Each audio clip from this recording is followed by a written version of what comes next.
Well, good morning. Welcome to the September 5th Notary Governance call here. We are going to be taking a look today at a modified agenda, just like last time. And the big topics that we're going to cover have to do with just quick check-in on intros and participation. Then we're going to spend the bulk of the time on the community issues that are ongoing. So things that were flagged in Slack and GitHub, some of the FIPs, some of the proposals. And then we will have a few minutes at the end for community discussions. This sync was a little bit unusual in that we had no feedback on the GitHub. So if there was something that was still on your mind, we might have a few minutes because the agenda is light as a result. So just putting that out there. And if you would like to get something, please use chat and we'll go through it for any of the communications that we see. Just as a friendly check-in, if this was your first time on the call, the four of us here, Deep, Galen, myself, and RG, we represent the governance team to help you with any issues that you have while you're using the Fil Plus program. So with that, feel free to reach out. We'll be happy to back you up if ever needed. If you're on the call right now, we talk about this each time, but it's very helpful to see who someone is. So right now, my name just says Kevin. You can't really see what organization I'm with. But if I right click on my image background, I can then edit my rename, and then I can put something like foundation. And then that way, when we're talking to you, it's really easy to say who we're communicating with. So if you haven't done so already, please do that now. And it just makes the call a lot easier to communicate with. We're going to post this link here in chat right now. This is the link to the tracker. This is what we use for the SLA for notary participation. For you storage providers, community members that might be on the call and looking to get more involved, this is a good way to show like, hey, I've been coming. I've been a voice in the community for a while. So if you check your chat, you'll see a link to this. Just go ahead and fill out the governance call date, the time you came. Be sure to represent your organization. Sometimes if you don't put this, it takes a little bit extra time to track it down and we might miss you. So if you haven't done so already, please go ahead and sign in and we'll get you all set up. So with that out of the way, these are the big ticket items posted in Slack that we have on the agenda for today. We're going to start out by just giving you a quick heads up about the Fil Plus Team Summit that's going on next week. As a result, we may have some delayed comms. We'll talk a little bit about the second notary governance time, give you folks on the morning a chance to give any feedback on this. If you came, if you didn't come, why or why not, share a little initial metrics on who was here. Then we had a post from Jen in the Phil Notary Slack, just bubbling this up to the top of your radar. And Deep's going to talk a little bit about this. If you're using this buy and trade feature of the program, get your feedback on it if you are, or if you are not. There was a proposal that came in from GitHub. Excuse me, before I get to that, there was a flag that was happening with the proposals in GitHub when the notaries sign.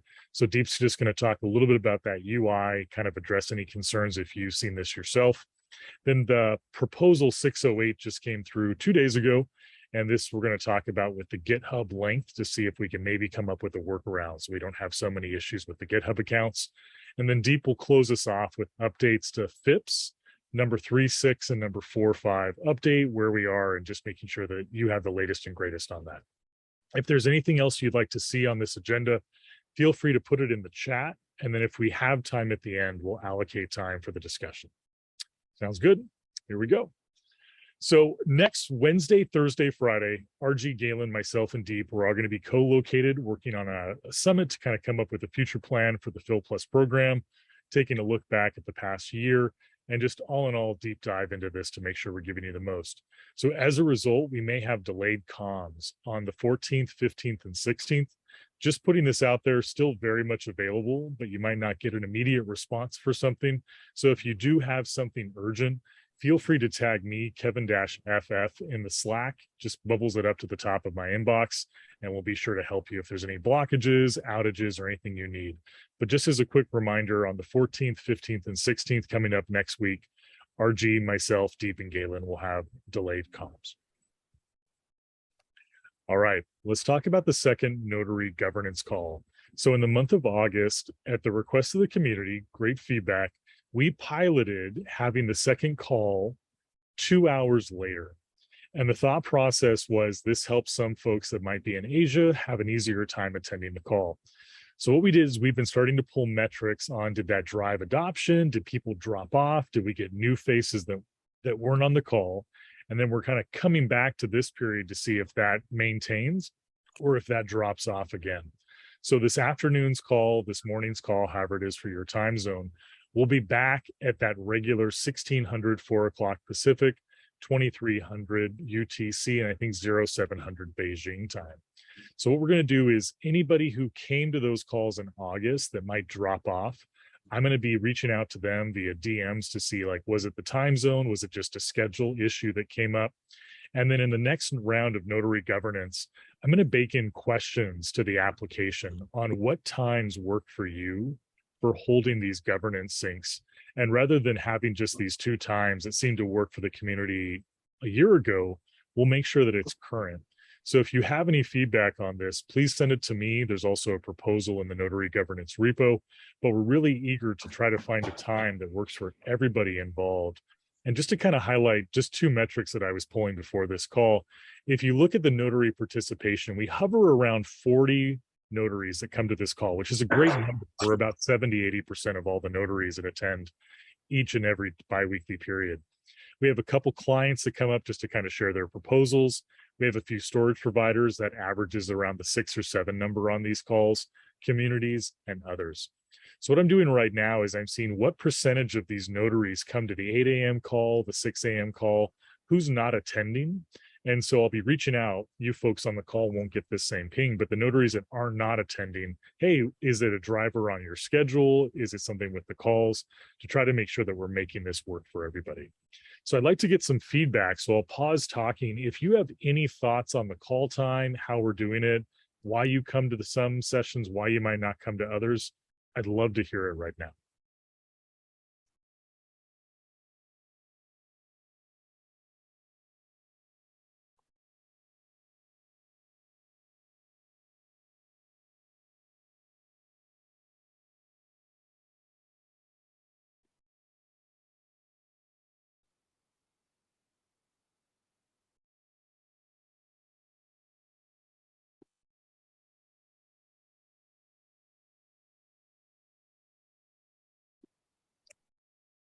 Well, I think that's long enough pause to think that there's no verbal feedback at this time. If anything comes to mind, feel free to put it in chat, put it in the repo, and we'll get back to it. So with that, Deep, did you want to kind of talk about this from Jen? Yeah, I'd be game. So basically there's always questions floating around like Datacap markets, and specifically every now and then somebody will be like, can you come buy Datacap, or is there a secondary market where you can exchange Datacap? And strictly the answer to this is no, because Datacap is assigned on a per project or per client basis, right? So if you're a client, you apply for Datacap, you're providing an address to the notary saying, hey, please give me the Datacap at this address. And there's no way for you to transfer that Datacap, and also transferring that would be unethical because it was allocated for that specific use case for that project where the client had given this data to get that, and like given information about themselves to get that ideally, hopefully was vetted to be true through the due diligence process. And Datacap itself is not a constrained resource, right? We're not trying to create a circulating economy here. It's something that gets minted on the fly infinitely as needed. And as RG is pointing out in the chat, it's a single-use credit, so then it gets burnt as well pretty frequently. And so it wouldn't make sense for there to be a market to exchange that Datacap either, other than the fact that by definition, it shouldn't really qualify for that. However, a lot of people, when they ask this question, are not actually asking about Datacap, they're actually asking about quality adjusted power, and they're interested in getting matched with clients that have Datacap to make deals with them. And that's fair. That's just a market making problem. That's part of the general sub problem of Filecoin, of saying, hey, we're going to put you in a marketplace. You're welcome to sort of identify what is the most efficient terms of agreement in the marketplace for you to get your work done. And that may be that you want to use a market making tool to go and make deals. And so what we see, what often people link to, is things like big data.exchange, or using an exchange, or using some sort of like marketplace to get matched to an SP via an online profile, or bidding systems. You know, there are a couple of experiments and auctions there as well, in addition to big data.exchange. But the idea that you can go someplace public, actually share what you're looking for, talk about the Datacap that you have and the deals that you want to make, that's one thing for sure. The second thing I think that people refer to, or could be valid, is sort of enablement of storage providers to drive business development that ultimately results in Datacap being acquired, for that business development. And so if you're a service provider, you're interested in increasing your quality adjusted power, you want to onboard data sets at scale, you can participate in programs or participate in on-ramps that help you grow your ability to get deals onto the network. And so while like calling that a market is probably not right, because it's not, there's certainly a library of tools and a set of programs that would aid any storage provider on that journey, and should be worthwhile for most storage providers looking to make deals. And so I just want to clarify that if you see conversations in the community around markets for Datacap, please clarify and help educate the community that it's not actually a marketplace for Datacap, it's a marketplace for verified deals, which is kind of the point of Filecoin, and that there's several resources for that. Datacap itself cannot be bought and sold, and propagating that would be very problematic, both for the actual point of Datacap, but then also the value of Datacap over time, because it is not a constrained resource. It is a infinitely mintable and burnable resource on chain. Thanks, Kerry. Thank you, Deep. I'll pause if anybody has any thoughts, questions, comments.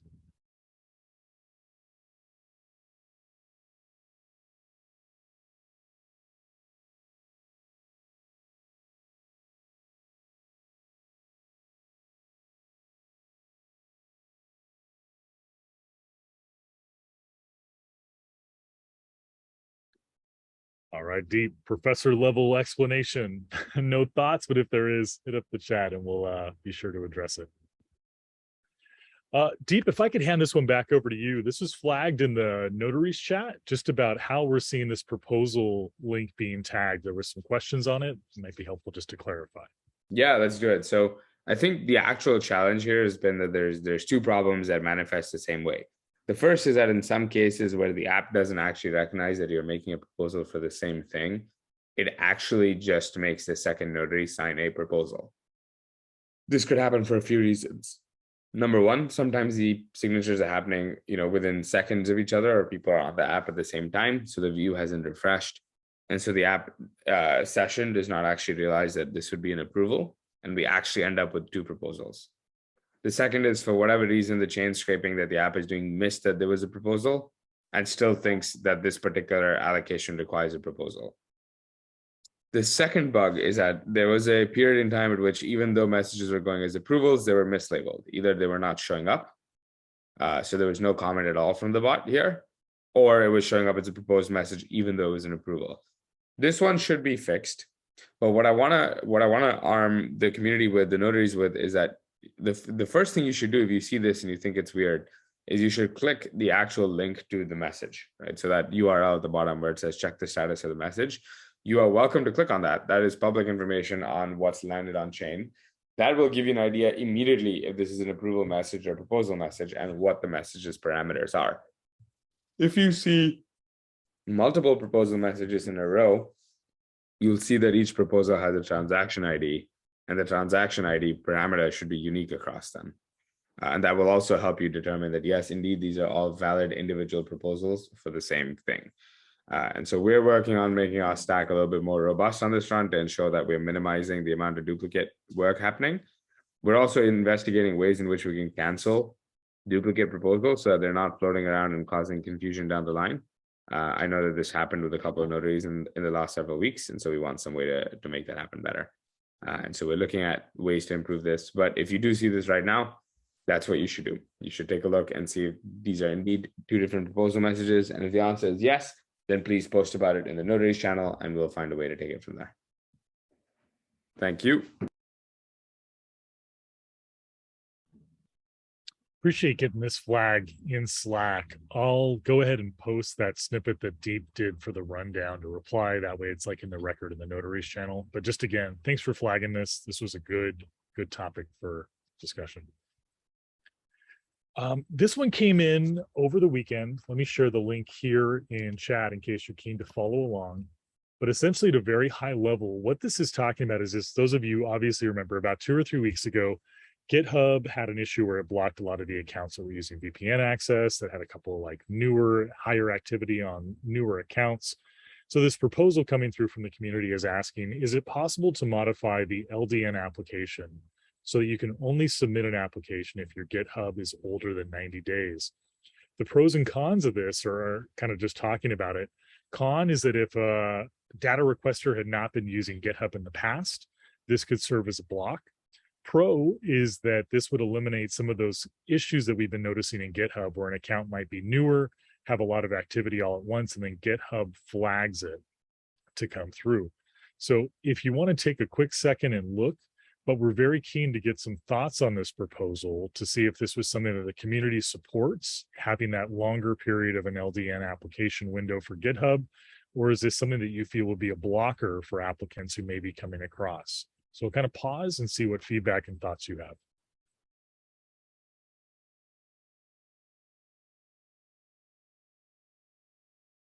Yeah, Carolina, I see your hand. Yeah, I wrote this. So I would like to give like a brief introduction about it. So as you said, like I noticed a talk about how accounts have been flagged recently. And from what I saw, I think those flagged accounts was like triggered the GitHub alert system or something. I mean, it does prevent like potential DC abuse, but it also impacts certain like normal users. So the proposal here is actually like a to better create a stable environment and also reduce the overhead of community members, like especially for the governance team. I know you guys have been like closed a lot of LDN applications these days. And there's one thing I would like to have you guys join the discussion is about the 90 days. 90 days is not like something certain. It's just like the period I feel appropriate. So I joined Filecoin by the end of May. It has been like 3 months now. I mean, there's still a lot part that I don't know, but I did understand the Filecoin model and mechanism. So whether it is 60 days or even 70 days, I don't know, it doesn't matter. I'm just sharing the idea that I think this can possibly work, and we can for sure work on the date, like the period about it. And there's also one thing that I'm not sure about, like the whole proposal is under assumption that it's technically possible to add GitHub account limiting, and I'm not sure about that. So I would appreciate if someone could help me confirm that.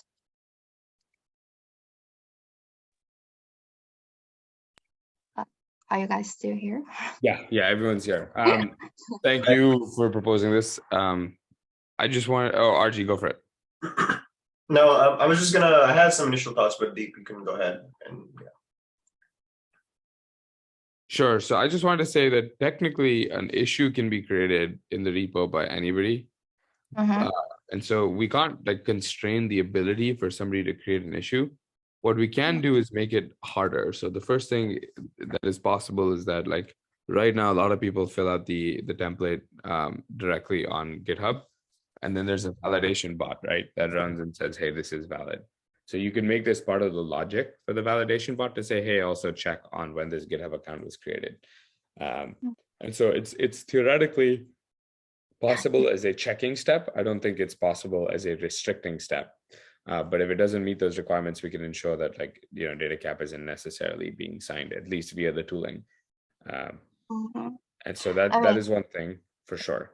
But I mean, philosophically on the actual thing, there's just two things I wanted to say. Number one, I think we see a lot of issues with people, more and more applying that don't have GitHub accounts natively. Like GitHub isn't necessarily the best fit to identify Filecoin customers. And it's been pretty common that like people have had to create GitHub accounts to apply and been confused by the process. And so I don't know, like, I think that this is a little challenging. Like maybe we need multiple ways of doing KYC. Like we have, we have some experiments underway on the Enterprise Plus side, but there's also we ask people to give us social media accounts. Maybe we can have a threshold there, or maybe it's like a combination of a few things, which could be interesting.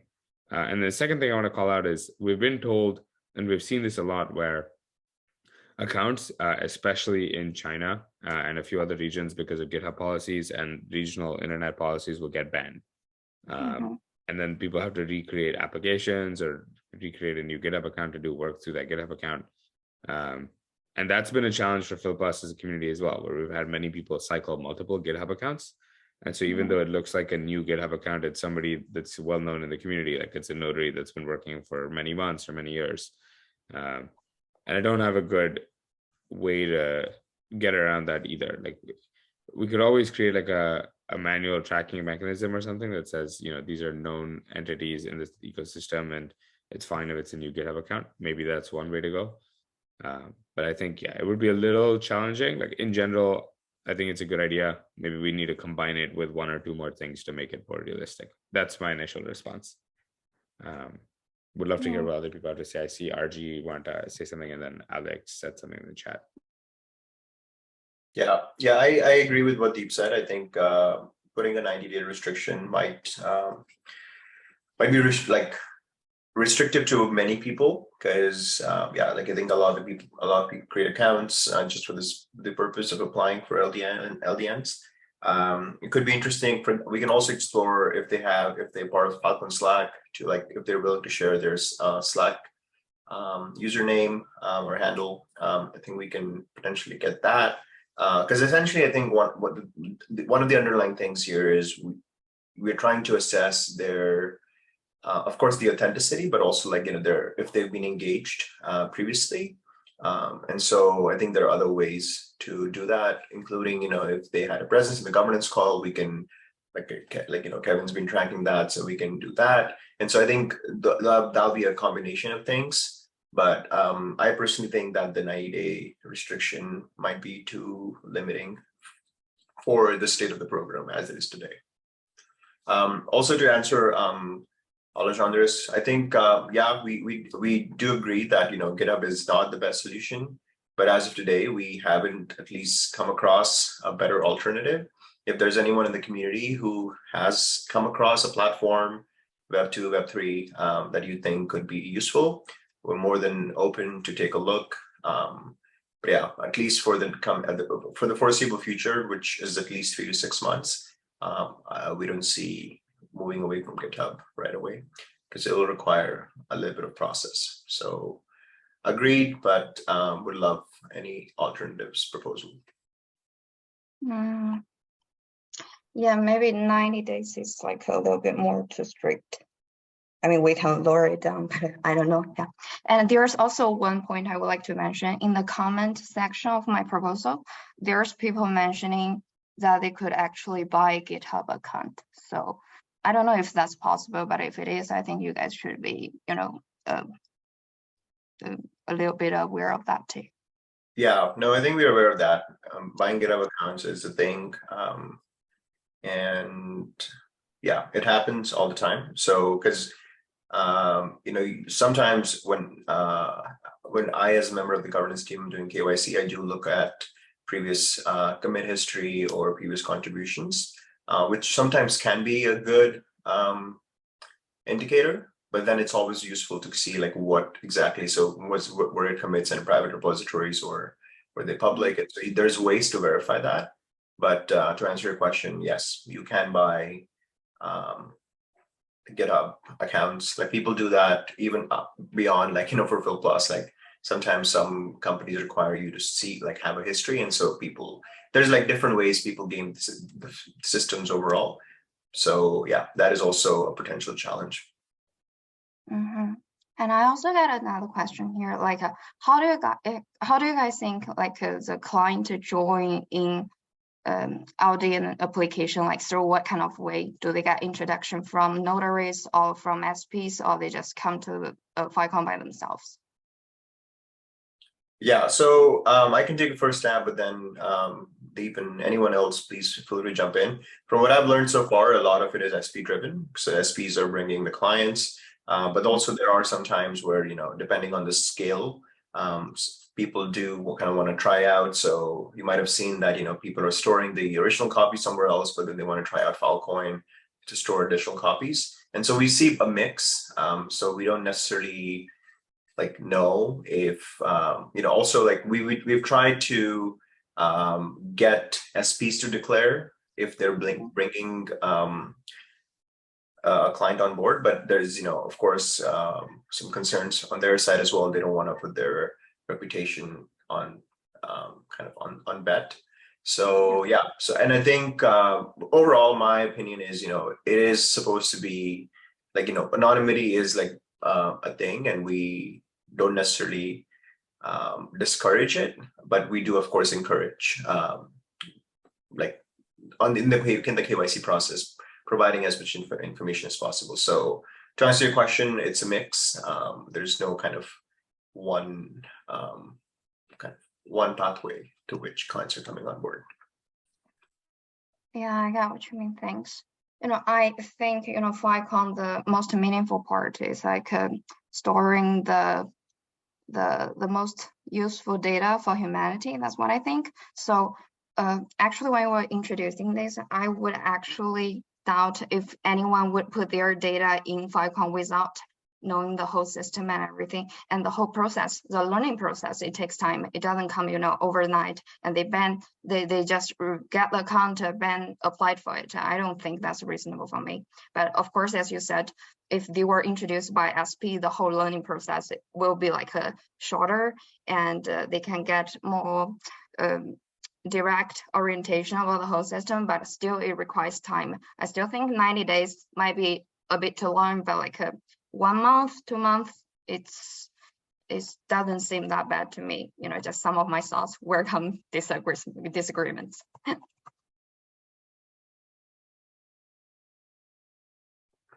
Yeah, no, I support. I think the intention behind this proposal is definitely in the right direction, and it's good that we get a chance to discuss this here to understand what the limitations might be from a programmatic standpoint. So yeah, I encourage everyone else in the community to pitch in or kind of come up with more proposals. As like it's 3 or 4 of us, right, who are kind of thinking about this, and we're also doing the operational side of things. So it's always helpful to get a diversity of ideas and suggestions of what we can do better. So yeah. Encourage the direction. The specifics might need to be different. Yeah.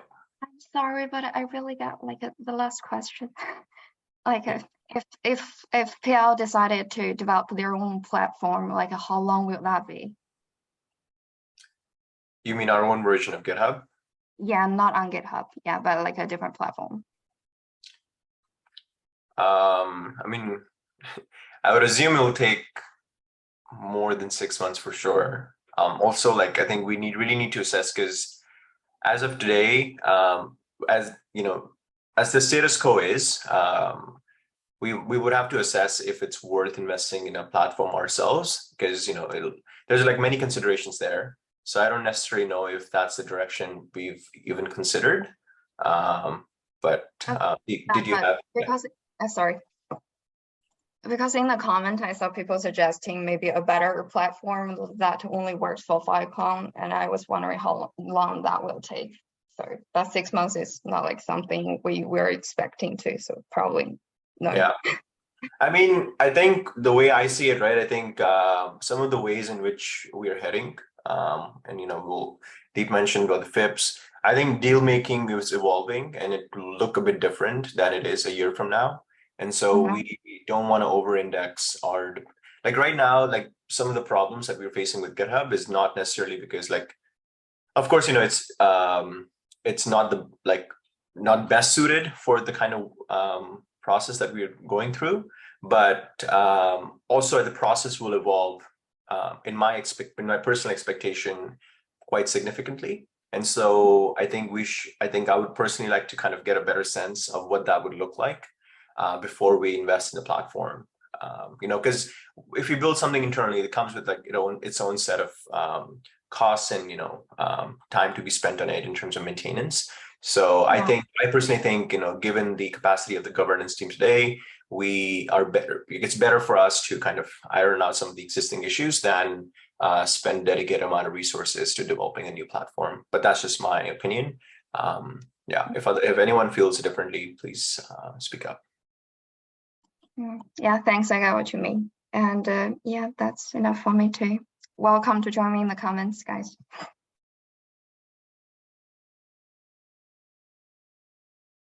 Appreciate you flagging this. We'll let this proposal kind of sit for a week, get some feedback on it, and maybe check back in with this on the next notary governance call to see where it stands. Again, thank you for raising this.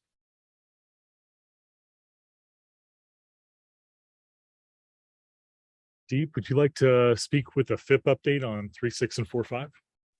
Yeah, totally. I just wanted to share the link to the issue in the chat as well. I saw there's a request for it. And I think Gary's already done it above, but if not, I post it again. Cool.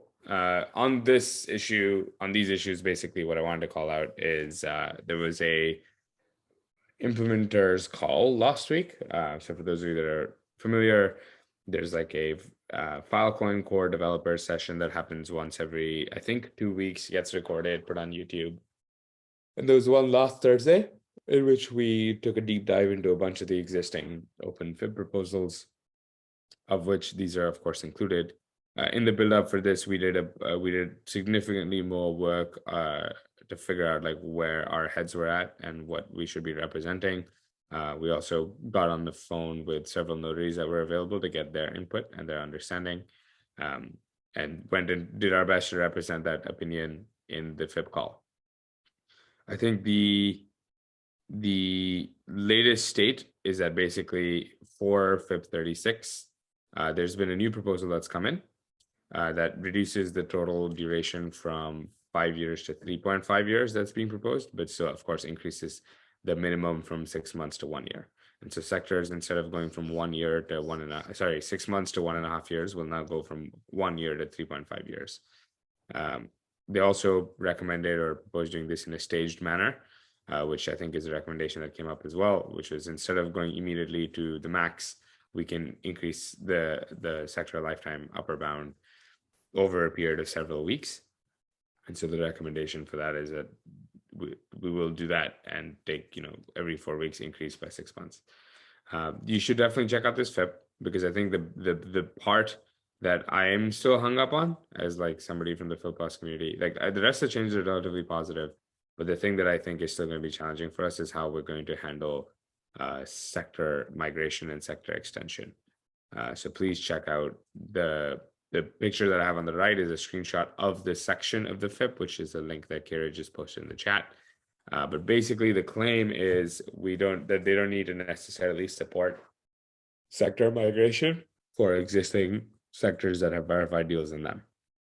And in the past, there was significant pushback to this, and there was the FIP Plus community, at least what we represented on behalf of the FIP Plus community at the core devs call was, hey, ideally, there's no migration for either FIP Plus or CC, so no migration at all. But in the case that you support migration for CC, the feedback that we have is that we should also support migration for verified deals. The latest proposal does not align with that. So what they're still recommending is, I think, enabling CC sectors to get extended, but not FIP Plus sectors. And so I'm trying to figure out, how to continue the conversation on this front. But I would love to hear from the community, if there are folks that can chime in on this, I would really appreciate it. The link is in the chat. If you have anything you want to share right now in person, I would also love to hear it. And I can do my best to represent that in the conversation on GitHub. But effectively the argument is that, by just enabling migration for CC, things should be all right. And there will not be a significant impact to SPs that have verified deals or FIP Plus sectors. I don't necessarily agree with this. I think that it is important for verified deals to also get extended, because getting Datacap and getting deals onboarded and finding clients is not a trivial process. And so for those of you that have done it and are doing it well, we should have some mechanism to support it. But at the same time, there's advantages to making everybody go through the application loop again, because that is effectively when Datacap was first applied for, it was seen as a single use expiring in a maximum of 18 months. And so we're at least not changing the definition of a verified deal or Datacap, and thereby agreements that have been made with clients are not being violated or being extended. And so there's multiple angles here. I would love to hear what people have to say on this. If you'd rather just hop into GitHub and take a look, that's completely acceptable. I'll see you there. If you have anything you want to share here, I'm going to pause for 30 seconds here and make sure that people have a chance. Honestly, if you just have a clarifying question on the FIP as well, happy to talk about it. Okay, hand from RG. Yeah, I personally think that we can afford expiry of verified deals. I think at this point we're already doing work to understand who are high trust clients, and given the the kind of abuse we're seeing, it could be useful to get people to apply again, and we can take a note of we can look at on-chain behavior and see who has been a good or like a trustworthy client before. But I think there is value broadly in getting the community, in getting clients to apply for verified deals again, than just and letting the ones right now expiring. That's from that, and my angle is mostly coming from a Datacap abuse perspective. But yeah, those are my 2 cents. Would love to hear what other people think.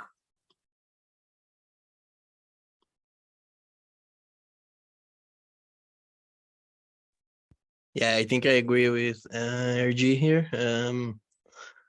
I don't think it's like it's the job of that FIP specifically to handle the Filecoin Plus side. Like that should be something that we do, and we like figure out ways of like tracking which allocations would expire or whatnot, and if we want to like reach out to the storage providers or clients involved and whatnot, we can do that on our side, but not necessarily get involved into the system itself, because the system itself, it's like a whole other thing, like separate from the Filecoin Plus program. So we can handle things our side on that front, and then leave the system to do what they do. And if we want to help like storage providers and clients and whatnot, we can track that on our side and reach out to them to like help get new requests and whatnot. And yeah, I think that's the right approach.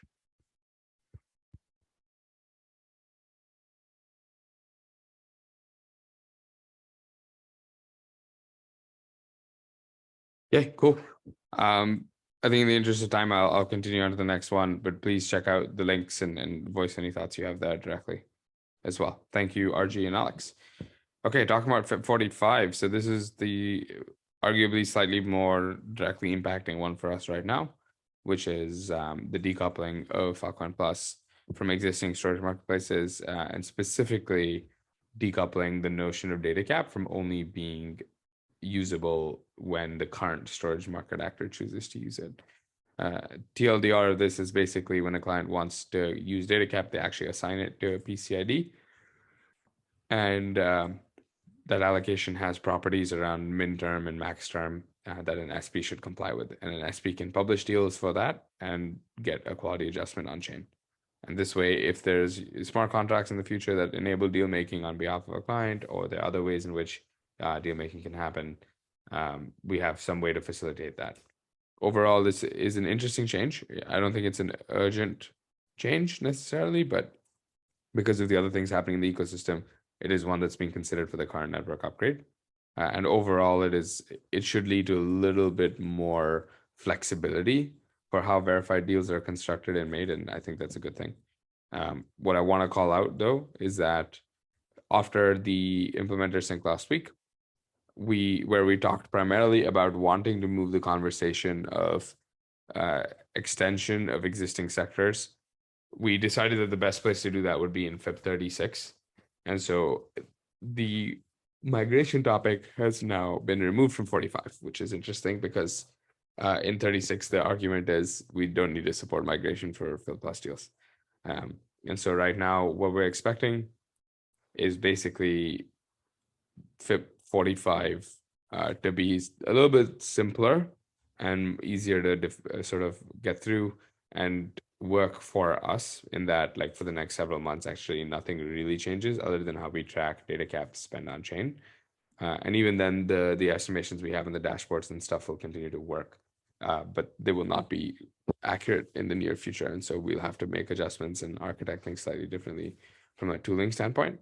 But from a mechanisms and governance standpoint, nothing actually changes. It does enable for new deals that will be made after the network upgrade to be for much, much longer than the existing deals, because you'll be able to specify a longer sector duration maximum, which now could be 3.5 years, assuming, you know, FIP 36 gets passed.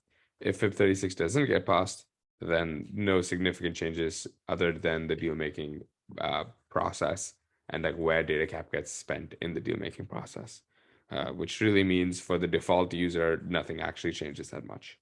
But I urge you to take a look at this one too. Just skim through, see if there's anything that raises any eyebrows, or if you have any questions, please reach out and let us know.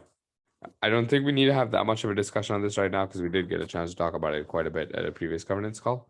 But if there's any burning questions or something that is like very top of mind that anybody wants to share, giving you the floor for 30 seconds.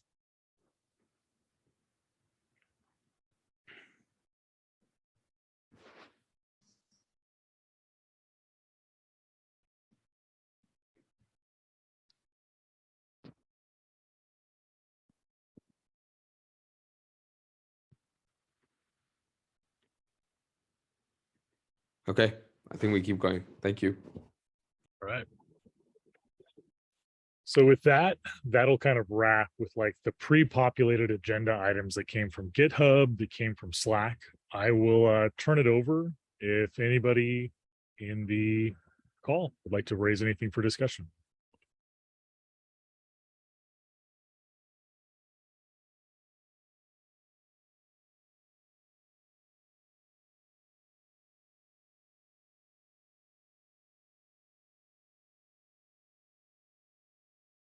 Eric, I see your hand. Floor is yours. Hi, morning, evening.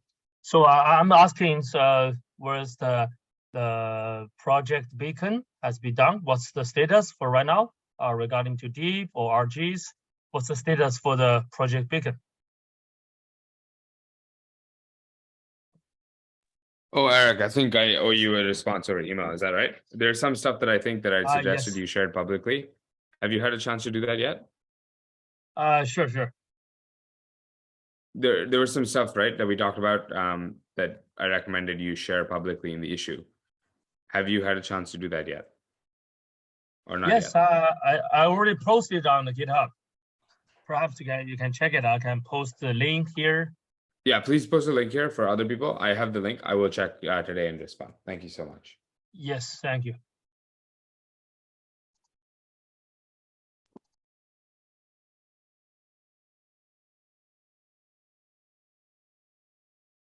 Okay, here's the link.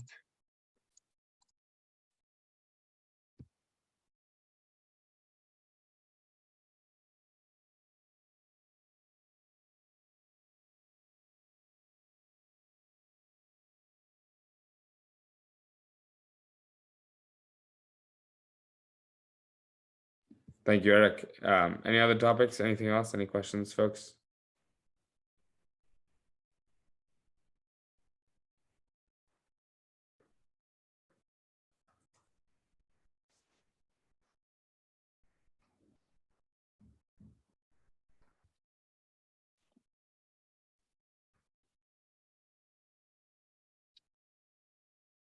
All right.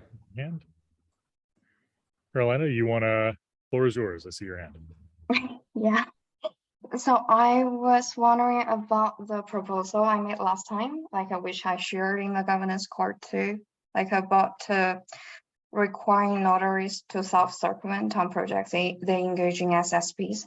I don't think I get enough feedback from the community yet, and I was wondering how do you guys think about it?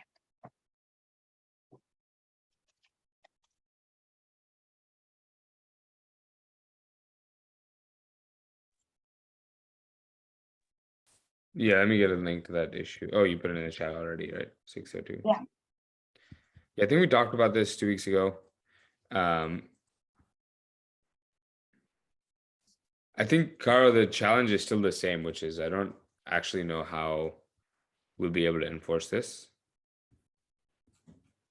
I mean, like this project is not meant to restrict the activities of SPs. As long as they are not doing two rows in one application. To be honest, I don't really see the risk of this.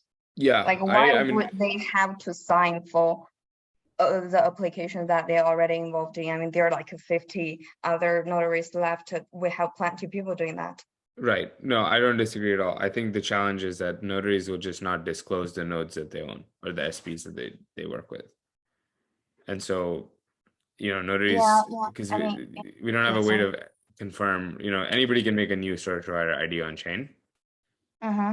and it's really hard to tell. If you're recommending this straight up from like just a policy standpoint and we do best effort, like I think that that's reasonable. But I think other than that, it's very, very challenging. Like for a lot of applications, I saw them mentioning the service providers company, like literally in the application. I mean, this proposal, I didn't mean to have it to prevent all this abuse. It's impossible. But even a really small amount, it will work. That's what I think.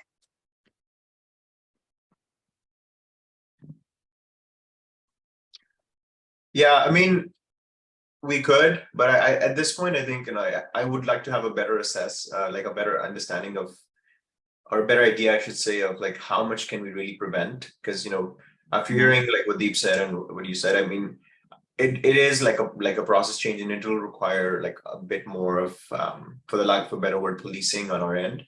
And so I just want to make sure that if we are going to put this as a requirement, even if it's the enforcement might be tricky, how do we make sure that the amount of energy we're spending on checking and enforcement is paying off? And I just don't know like if we have a good way to measure that as of today. So yeah, I mean, you can always like, of course, like community members can come in, and if there's certain applications that you think require that piece of information, community members are more than welcome to ask for that. But I just think, yeah, making that a hard requirement, I just don't know if it'll pay off right away. So that's my.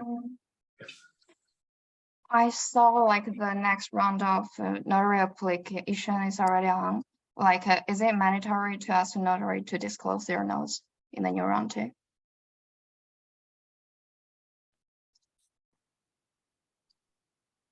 You mean during the election process? Yeah. I wasn't here for the Austin notary election, so I would not be able to answer that. Yeah. I can kind of speak to that. We are in the process of drafting what's going to go into this next round of notary elections. In the past, 2, 1, and 3rd election that we had, it was more of a free form application. What's your website? What's your organization? What's your time of hours that you're putting into it? And we did the KYC, excuse me, or KYB after it as a secondary line of thought. What we're working on right now is like a very specific check mark box and drop down list of choices. This is really good feedback that we can definitely start to take into our looking at this, is like what nodes are disclosed, what organizations have you worked with in the past. These can be baked into that application for full transparency without having to divest too much. I'll take an action item to write that down when we're starting to work on the election and see how we could implement that in a good way. But it is good feedback for like each notary to disclose each node within realistic possibilities. Yeah, I do agree with that. If, maybe notaries, they're not willing to disclose all the nodes they have, but at least some of them will be open for the whole community, which people can actually track what they're doing. It can, to a certain context, it can reduce the self-dealing. That's what I think. And that's what I think the important part of pushing this forward. Yeah. Thank you, guys. Thank you. WXY, I see your hand up. Floor is yours.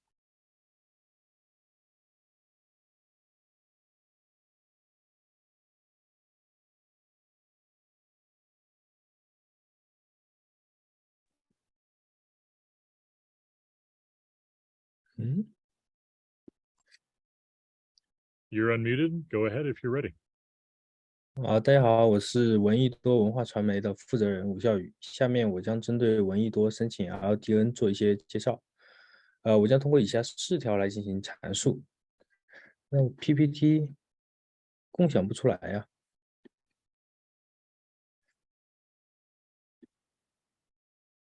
哎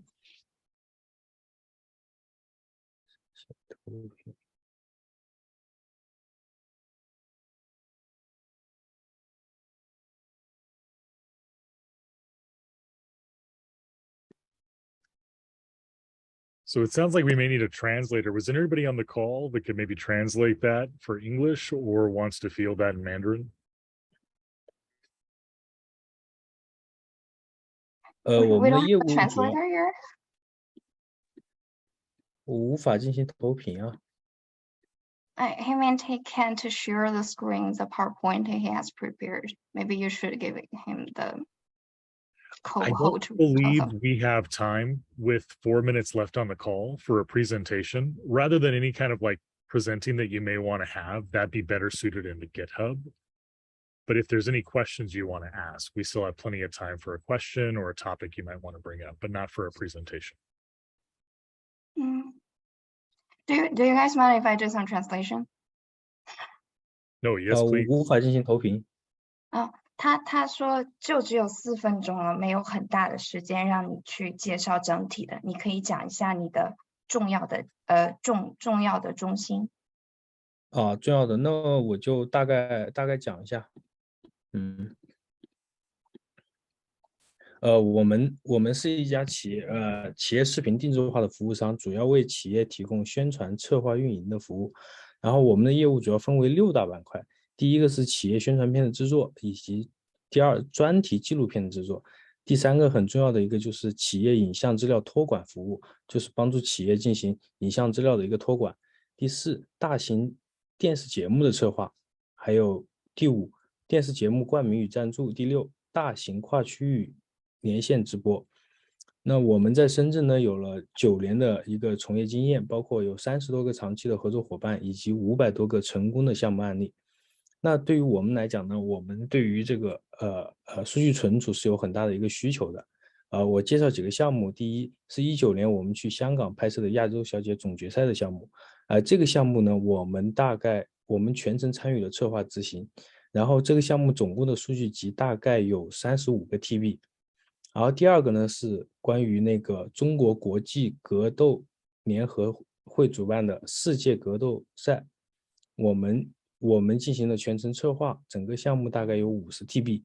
然后第3个是我们在20年的深圳新闻网的委员议事厅，这个项目呢，我们是围绕市民关注的热点事件和民生主题，搭建一个社会各界广泛参与并表达意见的协商平台。我们在里面提供了全套的一个直播以及全方案技术支持服务，整个项目的数据大概有10 TB。20年底我们负责了深圳国际交流学院2021年的招生宣传片项目，然后整个项目为期2个月，总共大概有15 TB 的一个素材。然后接下来就是每年的深圳时装周，这个时装周下来5天的直播，我们大概会有15 TB 的一个素材，25 TB。然后我们呢， Sorry to interrupt, but just to kind of make sure that we have time. Carolina, would you mind doing a quick translation? Because we have 30 seconds left to make sure that I can either write back or help. I think he's introducing their business scope, like what kind of service they do and what kind of like clients they have. It sounds like a very huge company for me. Got it. I appreciate that. What I'm going to do is I'm going to drop the link right here now that I've stopped sharing screen to the GitHub repo to sign up. Could you just please invite him to fill out that request for time, and we'll be happy to have an intro and go through.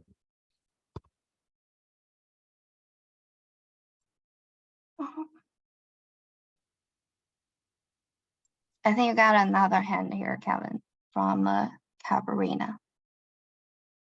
Got it. Cabrina, we have maybe 20 seconds. So if you have a quick question, the floor is yours. Yeah, sure. I have a quick question. I just missed the deadline for accepting the invitation link from for Filecoin Plus client onboarding. One, so I'm not sure who should I contact and grant the access for that GitHub. And this Oh, is, we need to resend you an invite. Yeah, I kind of missed the deadline last time. That is a good, maybe I can do that right now, actually. Hold on, let me take a look. Okay, thank you. Sabrina, can you qualify, can you confirm your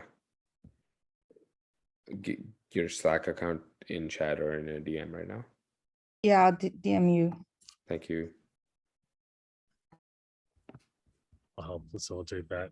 Well, with everybody, thank you. I'll clean this video up again with the second notary governance call that's happening at 4:2300 UTC. Appreciate all the time. We'll see you guys either in 2 weeks or on the next call. Cheers. Thanks. Bye. Bye. See ya.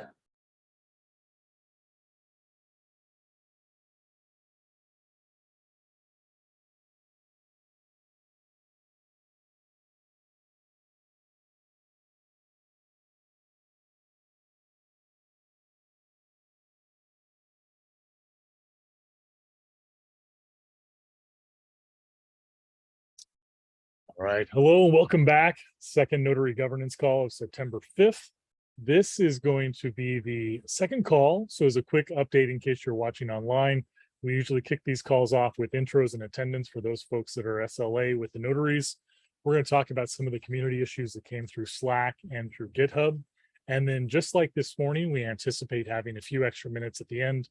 So if there's anybody on the call right now live that has any issues that they want to flag, this would be a good time to get those up. Feel free to post in chat, and that way we'll make sure to dedicate any extra time that may come up. Just as a quick hello, if you are watching or you're new, Deep, Galen, myself, and RG, we comprise the governance team here to back you up for anything you may need. And if you're on the call right now and you might want to chat, and this is your first time, it's really helpful if you click on your rename like I'm doing now, select your name, and just put some designator behind it. That way, if we're trying to answer a question you may have, we know it's like a person's name or an organization versus just like iPhone as you come through on that. If you're on the call now and you want to get just a markdown for coming, as always, here's the link to the Airtable where we track like attendance, who's coming to what sessions, where you're from, kind of pulling metrics. When you fill this form out, it's really helpful if you actually put the organization. I come through on the back end and I clean this up. And sometimes I try to match the name of the person to the organization. Sometimes I get it wrong and I'll DM you. So it's really helpful if you just fill that out and we'll make sure that you're here for any kind of credit you may need. All right. So with that, very quick intros, let's get into what we have on the sync for today. First, we're going to kick off just a quick update on next week's just kind of out of office and bandwidth. We're going to take some time on this call a little bit more than the morning to talk about the time that this call is taking place. Obviously, we're on a pilot and we'll talk about that to see what's working and what's not working. We're going to talk about the buy and trade of Datacap. Looks like Jen is on the line. Jen, thank you so much for joining us. We might ask you if you have any thoughts on this after Deep kind of intros that and talks about it a little bit. We're going to talk about a Slack thread that came up about how tags are getting put into GitHub with proposal from the second notary and maybe address some concerns and questions that came up with that process. We had a brand new proposal, 608, come through talking about how long a GitHub account should be open before it's allowed to request LDN. So we'll talk about that. And then Deep will close us out with a review of the two big outstanding FIPs, 36 and 45, kind of give us a quick overview of what the status is, what are next steps, and what are the opportunities for anything. And again, if there's anything you'd like to add to the agenda, we should have a few minutes at the end. Just post it in Slack or at the very end of this call. We'll just raise hands and go forward. So with that, taking a look at next week, Deep, Galen, myself, and RG are going to co-locate for kind of a Phil Summit. The reason I'm putting this on your radar is during that time, we might have a little bit of delayed comms. So this is going to be Wednesday, the 14th, 15th, and 16th, California time. So if there's anything that comes up, any urgent blockers, you need us, probably the fastest way to get a hold of us is if you tag me, Kevin, in the Filecoin Slack. I will be sure to bubble that and I'll keep that screen up at all times in case there's an issue and I'll communicate that up. But just as just a friendly reminder, You might see a little bit of a delay on our part next Wednesday, Thursday, Friday as a result. Moving on. So we had this proposal come in June, and it was this call that we're on right now is taking place at 0700 for the folks that are in Beijing. And there was a request to pilot it to 0900 Beijing time in order to test the attendance to make sure that that was easier. We ran that session twice in August, and this is the first period coming back to the original time. I wanted to come back to that original time to just kind of test this thesis on how many people are attending. Is it more? Is it less? Are folks that never came before showing up? Are they dropping off? So this call will kind of be a marker for how that did. To kind of plush you into some of the data that I'm seeing. And again, I'm pulling a lot of this data from this check-in sheet that you guys fill out on Airtable. So thank you again for that. Is we see on average in a given day, we have about 40 or so people that attend these notary governance calls. And of those people that are attending, 40 so come from the notary community. We have a few clients that usually show up just to kind of present their projects, talk about what may be going on, or try to request more Datacap awareness. We have storage providers that are coming for SA, as well as just interesting community members and folks that designate other. When we take a look at like the breakdown of who's coming to the calls, I only pulled notaries for these figures. On the 8 a.m. call, we have about an average taken over the last 8 calls of around 24 individuals that come to that call. Notaries, 24 notaries. When we took a look at like the session that occurred in August for this time frame that we had at 6 p.m., the notaries that were coming, we had 12. So really good turnout. I'm going to pull those same numbers after this call and then see where do we lose folks and reach out to those people that were on the calls in August in the afternoon, but not on this afternoon call now with this new time slot. And then I'm also reaching out to the folks that did not attend these calls in August to see what the blocker may be. Is that they're watching async, they don't have an information need for it right now. Maybe they have something else that came up. So I'll echo that back out, but you may see a ping come for me on Slack, just a DM. Hey, do you mind taking this quick survey? Or hey, do you have any just sync feedback for ways that we can make this time better? The plan going forward is during the 4th election cycle, that's going to come up. We're going to bake this into some of the application process questions is like, hey, what time works for you for these notary governance calls? And then instead of just having these 2 options, we'll see if we can build some more consensus around the notaries, which is who we are catering to on this call. So we'll kind of come back. I'd like to pause and ask for feedback from those of you that are taking time out of your lives and day on this call now. What do you think about this current time block versus last month being 2 hours later? Any feedback or thoughts?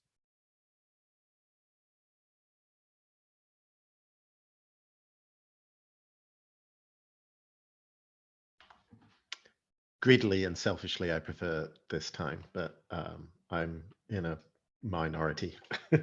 Well, I don't know whether I'm in a minority, but I benefit a lot from being in this time zone usually. So I'm happy to defer to East Asian community.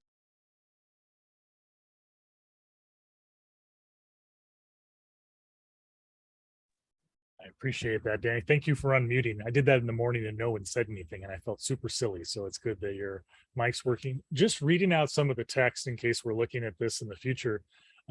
Meg's reporting both times work for her. Brandon's also saying both times work for him. Stephen, thank you. You're saying that this time works good for you. Jesse, both times work for you. The vibe that I'm getting from the folks on the call is like both times seem to be flexible and that's really beneficial. Thank you. I'll reach out to this block that did not attend, as well as the folks that might have attended the past sessions and get their feedback as well. So thank you for taking the time. I'll echo back on what seems to work the most for everybody else. With this, Deep, do you mind if I hand it over to you and Jen? Yeah, totally. So every like several months, this topic comes up of like, can I go buy Datacap, or is there a secondary market for Datacap? And I wanted to put this on the recorded line because I know we've had conversations about this on Slack before, but it's never been like explicitly addressed in a governance call, at least to my memory. And so I'd like to start off by saying no, strictly no, there's no secondary market for purchasing Datacap. And that is because Datacap is a non-transferable client address side resource in the Filecoin network. Datacap is created on the fly, so it could have infinite volume, created as needed and burned as it's used. So having an economy based on that kind of resource would also be like really problematic, both because number one, it would go against the ethics of Datacap, which is that like the whole point of it is that we're, giving, like, notaries are doing due diligence on a client, or even better yet, doing due diligence on a specific project being run by the client. And so Datacap is a resource that project has access to in order to onboard their data onto the network. So just exchanging it with other clients doesn't really make sense for like how that Datacap was created and how it's expected to be used. But then also, if people were to ascribe a value, it could move in a very dangerous direction, because ultimately it is a infinite resource. And as RG is pointing out, it is a single-use credit, not a multi-use like bank account that circulates in the economy. It gets literally removed from the system and results in quality adjusted power for an SP. And so when I see this question, I actually interpret this more as, is there a way for me to get quality adjusted power? And that's ultimately just a market making question, which is like, how can I get access to verified clients that have Datacap so that I can make verified deals with my SP and increase my footprint on the chain as a storage provider? And that fundamentally is not different from the problem of the open market on Filecoin, which is how do you match storage providers to clients? And so instead of this, I would love to reorient the conversation instead around, hey, how are clients getting matched with storage providers, or how are storage providers selling their services to clients, either through like platforms like bigdata.exchange or Slack channels like the Phil Deal Market, or SP-driven business development efforts where like a storage provider is actually hand-holding the client journey and bringing the client on board the network. We're seeing this with a lot of success with Picnic, Hola, and several other SP operations in different parts of the world, as well as how that's now getting baked into the thinking around Enterprise Phil Plus and overall how we want to improve the pathways to Datacap.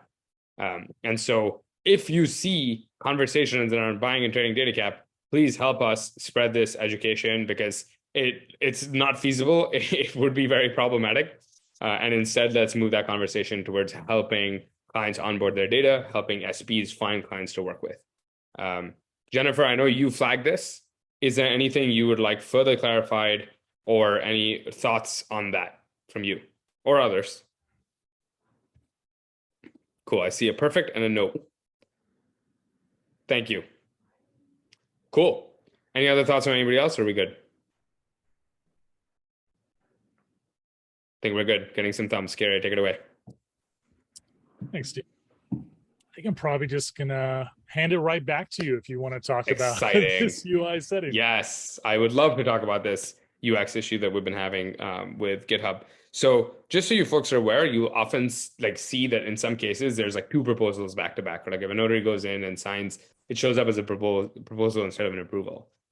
There's actually two different issues here that it could be. And so I just wanted to address them both and give you the tools if you're looking at this, whether you're the client, an interested community member, or the notary themselves that signed this, on what's actually happening. So the way the app works is that it loads in a session, and every time you're in that session, it has state on like what the world view is of client applications. And one of the things we've noticed is if we sometimes get notaries that sign things at the same time or during the same time block. And when that happens, if you happen to do it like very close to each other, so neither of you has had like a forced refresh on your side, and the refresh happens every time you finish like, signing a bunch of things, it could be that the app doesn't actually know that somebody else has signed it on your end. And so in that case, we legitimately do see multiple proposals coming through. The second thing that could be the case is there was a time in which the GitHub app wasn't reading the things correctly. So even though people were signing them at different points, there's a couple of week lag where the bot had to be correctly told that it was ready for an approval rather than a proposal. And the way you know that is if you see that the labels haven't changed. So in this screenshot, you can see that there's a proposal and then there's another proposal with no label changes in between. The way that you know that the app knows that the proposal is out is you'll see a label called Start Sign Datacap. And that is a good way for you to confirm that, okay, like there is a proposal that's been registered by the backend, it is ready for an approval. The third thing you should look at is sometimes proposals and approvals actually don't land on chain correctly. And so that's when you see the label like warn check transaction. That's a little bit conservative on our end. Like we use that label much more than we should. But the idea is that, hey, initially, there was a timeout maybe on the client side where Ledger didn't get the response back to us fast enough, or legitimately there might be like an exit code issue on the chain. So like for whatever reason, that message did not land as expected. And so if you're in this situation, you see two proposals, what should you do? The first thing you should do is check if labels change at any point. If they didn't change in between, then I would actually click on the message link. So you can see, check this out of the message here. It's a link to a block explorer called Filefox that actually has the message CID. If you click into that, every proposal to a multisig has a transaction ID. And what you want to see is that the transaction IDs are unique. And if you click on two proposals and they both have unique transaction IDs and neither of them looks like an approved message, then you know it's not a UX bug and it's legitimately two proposals on chain. And so at that point, the labels have to be changed before somebody can come in and sign an approval, because that means for whatever reason, the automation did not react correctly. And so please put this in the Fil Plus channel or the Fil Plus Notary channel immediately if you see this on a client application that you're concerned about, whether that's your application or one that you're looking to sign. We are working on improving the reliability, so hopefully this happens less and less, but I want to make sure that you know exactly how to figure out where the gaps actually are. Now, what this has also created is hanging proposals. Like for a couple of the LDNs that we closed out during the transition from V2 to V3, we did see that there were some proposals that were floating because the approval never came in.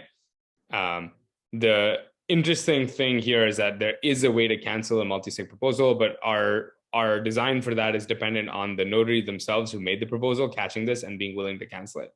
So we are now working on adding functionality to the Fil Plus registry app, where if you're a notary that proposed something, you can actually go ahead and cancel the proposal. This will also help with trust and safety in the future, where if new information comes out about a client application where you're not interested or not supportive of a proposal that you may have signed, we have a way to back out of it. So in addition to rolling out tooling that will make it easier to remove Datacap from a client address, we're also going to roll out tooling to remove extra proposals or unnecessary proposals from client applications.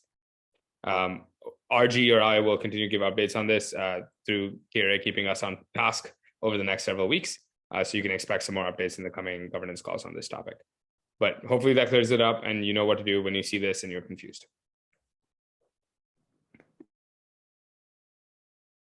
Dave, thank you. I'll pause for a minute in case anybody had any questions on that or any thoughts.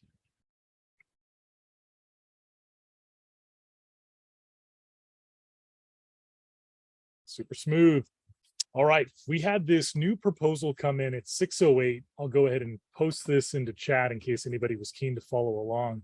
So at a very high level, this is the TLDR. Should we modify the LDN application process to make it so only GitHub accounts that have been active for longer than 90 days can initially apply to receive that LDN Datacap? The thought process behind this comes from a couple of the issues that we've been encountering with GitHub. Most recently, as all of you know, about 2 or 3 weeks ago, GitHub killed a lot of the accounts that were using VPNs that were connecting in different ways. And this caused a lot of blowback with some of the more active members of the community that were doing it. The downside to using this process is that is it going to potentially block folks that might not have had an active GitHub, or is it going to provide this like unnecessary steps that folks are trying to get involved? Another side of the pro side is that maybe this makes this a little bit less of the accounting and fraud that comes through. So with this issue, there's been a lot of discussion on what is the feasibility of using this GitHub program, and then how long do we require these accounts? Some of the things that were flagged in the morning sync, just to kind of catch you up, is we had the author of this, Carolina, actually on the call, was some people were flagging, look, GitHub might not be like a true source for using this like essentially KYC or KYB, because you can actually just go out and buy a GitHub account or use it as a fraud. So there's a lot of considerations that come on this, not just with the time frame, but how we're looking at this. The second thing to kind of flag from the morning call was, can we move away from GitHub? It's a very good flag, but I want to throw out caution that on our current roadmap, it's not something that's going to be happening in the time frame like immediate. So trying to get this GitHub process right is probably the first step and the right step to take. So we're hoping that this doesn't morph into a conversation of like, maybe we're using a proprietary system or maybe we're moving forward on it. Really, the conversation should be isolated around, does it make sense to require these LDN applications to be longer, or excuse me, GitHub accounts to be longer than 90 days? So a lot of good points came from morning. Just to kind of catch you up, I'll mute, and I'd love to hear what your thoughts are on this.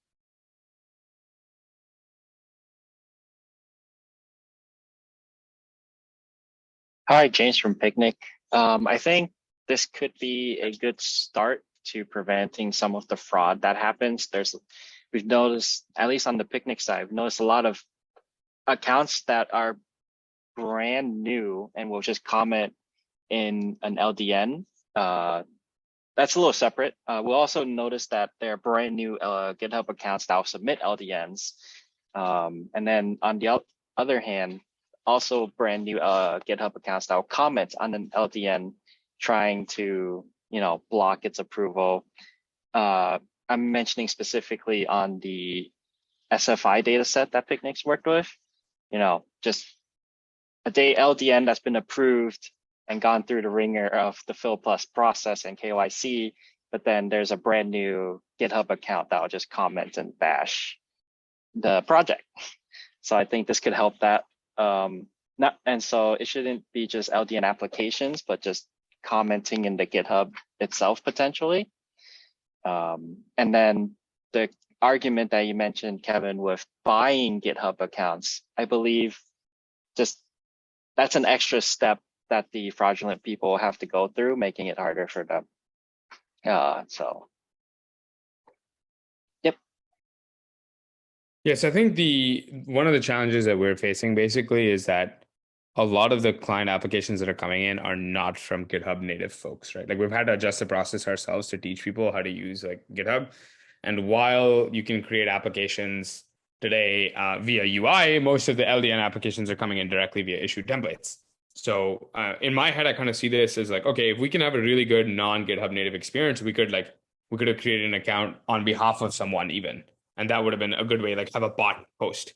But this puts us in a situation where like we're using GitHub for KYC in a way, as opposed to GitHub for facilitation of an application. And so directionally or philosophically, I agree with this. But then I think there should be other alternatives for somebody to prove their longevity of an account. And so that's like in the LDN application, there's a field for social media, right? Like why aren't we using the age of someone's Twitter account or the age of someone's LinkedIn like profile or blog posting or site registration or something, right? Because those to me are equivalent then of saying, hey, you have some proof of existence on the internet over a period of time. We also see GitHub frequently banning accounts, especially in countries where like internet policy gets in the way of like GitHub being set up correctly long term. And that's also problematic because then we have so many situations where like applications disappear and somebody has to come back and say, hey, my GitHub account got wrecked. I have another one now. Can you help me reinstate this? And this happens not just to clients, this happens to notaries and like slows down our whole process. And so my concern with this is that like we're taking a dependency on something that's a little bit less well understood and a little bit shakier, at least in my head. But again, super agree philosophically with the recommendation here. And Caro has another issue open also, which I feel the same way about, which is like philosophically it makes sense. Like implementation, I think, is a little bit more complicated or has more complexity. And so it's like this one, I think tactically we could implement as long as we give people alternative options. That's my current thinking. But yeah, would love to hear other people's thoughts too. Danny, I see you have a hand, and then Stephen, would be great to hear from you too. So I think we have to separate. It feels a bit like, I apologize for the idiocratic phrase. It's kind of like putting lipstick on a pig here in that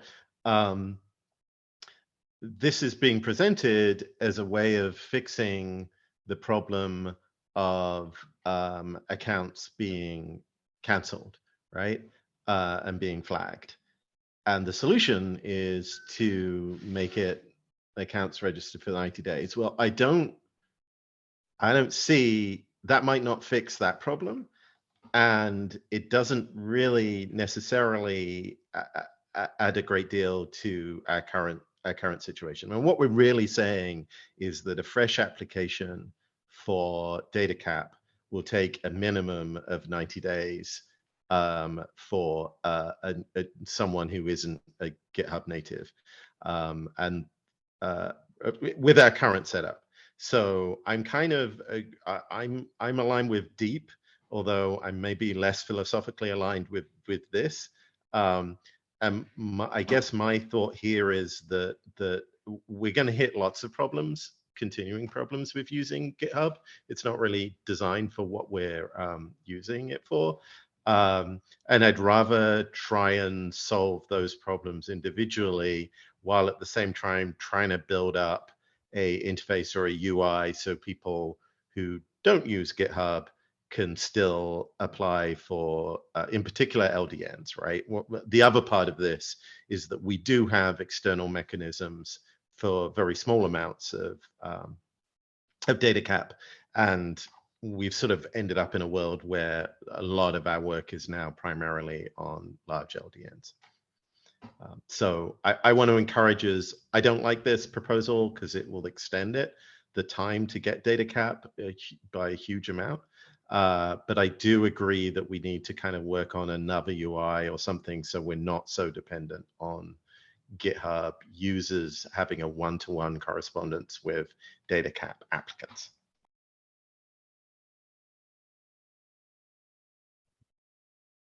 Appreciate that, Danny. Stephen, floor is yours. Okay. Yeah, I think the motivation of the proposal looks good, but I'm afraid it doesn't work actually. Yeah, especially for for Bridgechella. I'm located here. From my experience, there are a few reasons. One is that, as you just mentioned, it's very easy to buy GitHub handles.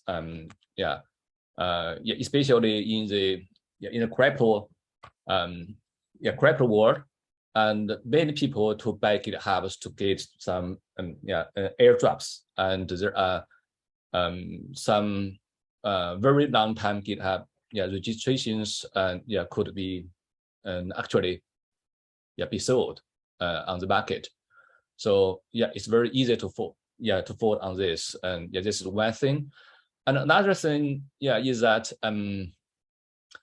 some customers, some clients in China, you know that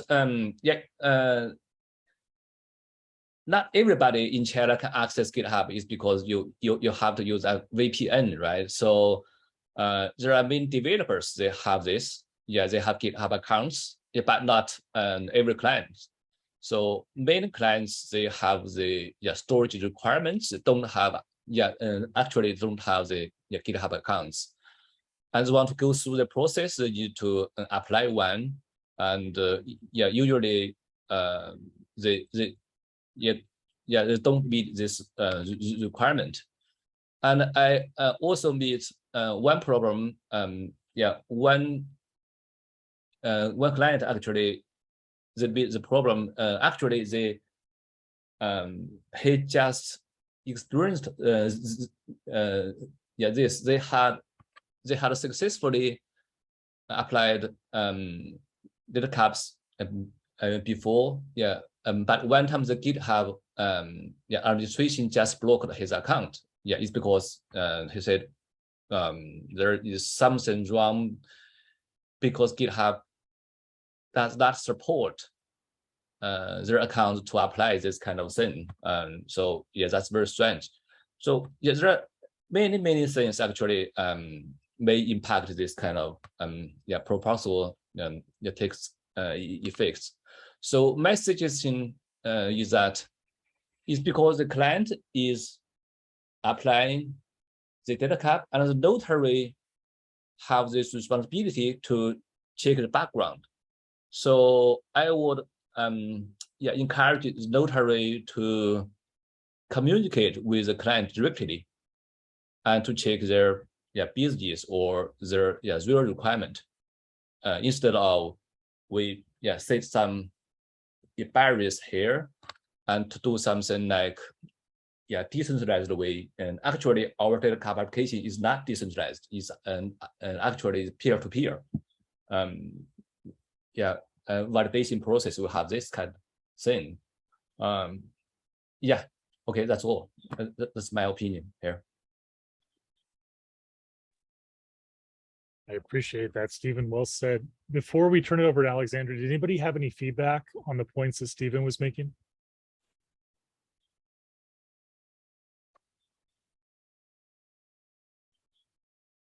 Well said. Alexander, floor is yours.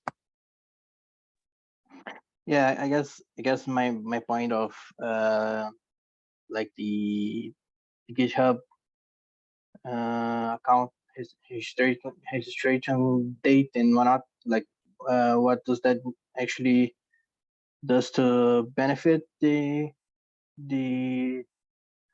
fraud and whatnot? I don't think that's a correlation there from the date of an account and like the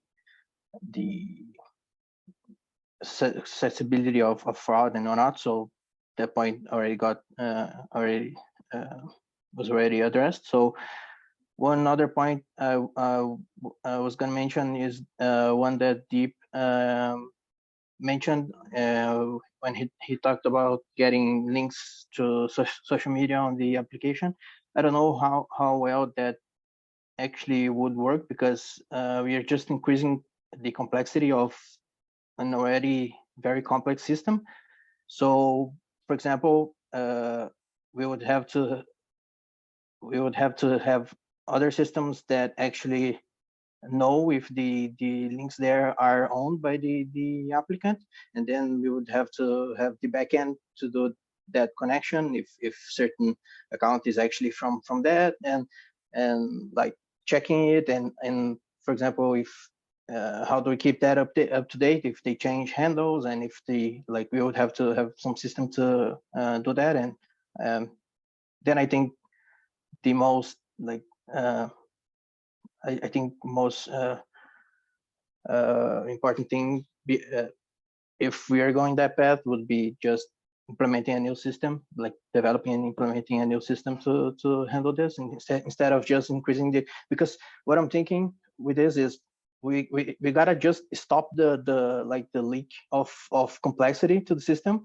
We're it seems to me that we are just increasing one step further every time in complexity, and then we are having a lot of technical debt with that, and now we are having to like back down from a lot of stuff from like our backlog or our ideas and not, because we are having to deal with issues bring forth for from those like other stuff that we increased and added to the current way the system works. So I think we gotta be cautious there and actually stop increasing the complexity and increasing the amount of stuff we're doing, and instead try thinking like more for that separate system and whatnot. So that's my take on this.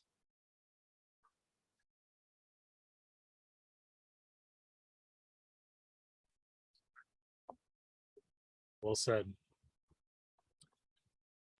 We got one more hand. Yeah, I think I agree with Alexandra's point that increasing the complexity just makes it harder and harder to onboard clients onto Fil Plus.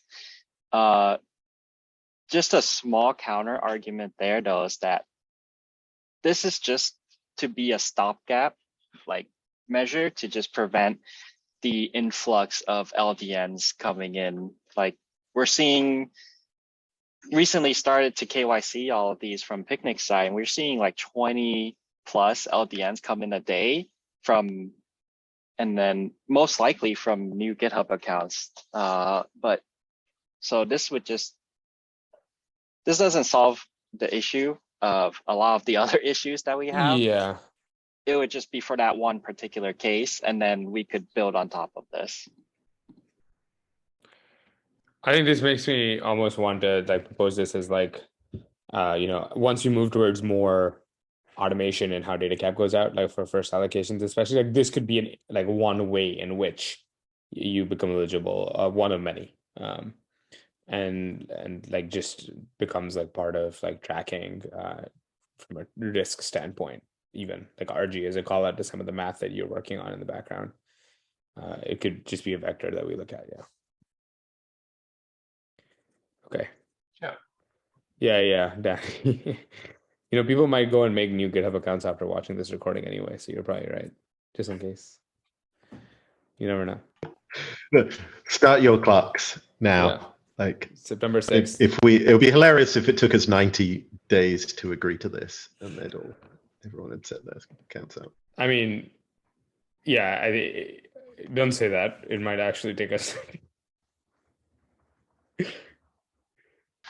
And another point would be that James said, for example, all right, you're actually decreasing the influx of applications to the program, but then you could actually end up increasing. You reduce the number of applications, but you could actually end up increasing the number of fraudulent applications that actually end up with Datacap, and reducing the number of real clients that they wanted to, or notaries or whatever that they wanted to be like in the program, because then you actually introduce like one more step that they have to wait and whatnot, and then you have to deal with that and whatnot. So the persistence of, you have to balance the persistence of the fraudulent applications and the persistence of like valuable clients and whoever wants to be onboarding into the our program. So you have to like take that into account, because you could actually end up with less total number of applications, but then you will just like reduce the number of valuable clients, and they just turn to be the persistent fraudulent ones and whatnot. So word of caution there. So and another point would be that I don't actually think having a GitHub account or a social media account actually turns you into more like you may have a business that doesn't even have like some of these social media accounts and whatnot. So we're basically limiting ourselves to only that. Like and for LDN specifically, like a lot of the big clients and whatnot, they actually don't pay much attention to like their social media accounts. It's probably someone else, or like it's hard to do this, like, so I don't know.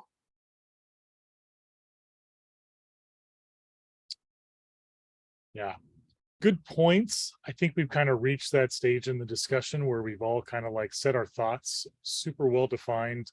I'll make sure that this video gets linked in, but as always, if you would like to kind of like contribute to that discussion outside of the Slack, please comment in this modification. I'll post it one more time in our chat. I'll just have it up here if anyone's watching. All good points. Deep, if you're in a good place, I think the next slide is updates on 3.6 and 4.5. Yeah, would love to chat about this. So basically, we had a conversation with a bunch of notaries and different people in the community over the course of the end of last week, but especially like had a meeting at the end of last week as well to get a bunch of direct feedback. This was all in the build up to something called a Filecoin Core Devs meeting that happens every couple of weeks. This is recorded and published on YouTube as well, and so you should check out the recording once that goes live. I don't believe it's been published yet for last week's meeting, but it will be soon. And our explicit goal was to identify what the overall opinion was of the Filecoin Plus community and what we wanted to represent on FIP 36 and FIP 45. And so wanted to start out by basically flagging that the main takeaway from those conversations was that people were relatively supportive on FIP 45. FIP 36 was more of an open question, and that there was a strict preference to not have sector migration for either. So like everything would be like new sectors. However, if there were to be sector migration for CC sectors in 36, we should have also supported migration for Phil Plus sectors in 45. And so from that conversation, one of the things that we sort of were recommending was, hey, let's move the migration question out of 45 necessarily into 36. And that way we can have like a conversation where those concerns are coupled, and then 45 just becomes about the evolution of the Phil Plus mechanism on chain, and 36 becomes more focused on adding something to the QAP function based on time. And so as of day before yesterday or something, they published, not day before now, it's 4 days ago, they published a revision where the maximum sector duration time will go from 1 year to 3.5 years. The previous recommendation, if you remember, was 5, so that number's come down. And there's a recommendation to slowly scale up this upper limit. And so we can watch and see what happens in the network over a period of several months, basically, to figure out whether or not there's any negative repercussions or surprises from a network observation standpoint. Now, it's worth flagging that this effectively means maximum QAP will go up to 35. Currently it's 10, where you can only achieve that 10 for data cap, but you could get 3.5x multiplier on a 3.5 year long sector and then further multiply that by 10 on QAP. The current proposal proposes that existing sectors could be extended into the future. And so this specifically applies to CC sectors. However, in response to the sort of like, then we should allow Fill Plus deals to get extended as well. The current FIP doesn't actually have guidance for that, and instead says probably that Fill Plus deals would have to start from scratch. And so my call out to you, if you're watching this, either the recording or live, is if you're one of those people that believe that Fill Plus deals should also have been extended if CC sectors were extended, please join the conversation ASAP. And we should make sure that like that is represented. Jennifer, am I incorrect? Can you please correct? Is not right. So in fact, the proposal is the new sector duration multiplier will be applied to all sectors, and that includes existing CC sectors, existing deal sectors, new deal sectors, new CC sectors. That has always been the proposal.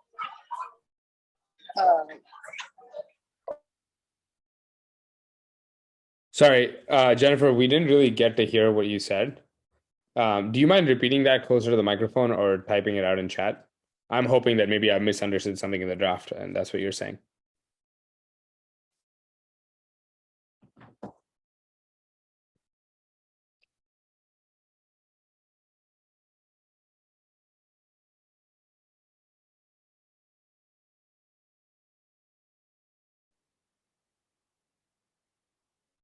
It's going to be applied to all sectors.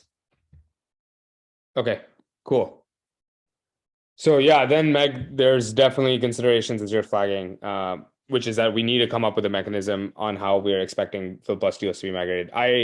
Jennifer, I don't actually agree with you. I don't think that that's possible. I don't think they have a mechanism to extend Fill Plus deals because there has to be some way to change the sector duration time for a deal, which is different, like deal duration as opposed to sector duration. And I don't actually see anything in this proposal that lets that happen.